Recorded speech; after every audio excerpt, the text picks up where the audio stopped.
জামাই এলো বাড়িতে, ও ননদি ঠাকুর জামাই এলো বাড়িতে।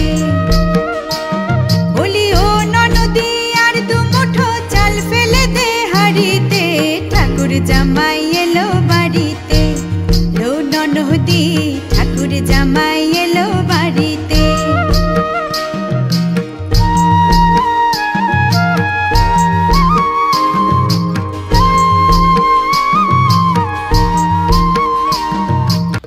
স্টেশনের বাবুর মতো মিষ্টি পান খেয়ে, স্টেশনের বাবুর মতো মিষ্টি পান খেয়ে, দেখেন তোরে দেখছে কেমন ড্যাপটে বিয়েছে, দেখেন তোরে দেখছে কেমন ড্যাপটে বিয়েছে। আমি তাই তো বলি চুল বেঁধে সাজ, আমি তাই তো বলি চুল বেঁধে সাজ হলুদ রাঙা শাড়িতে, ঠাকুর জামাই এলো বাড়িতে।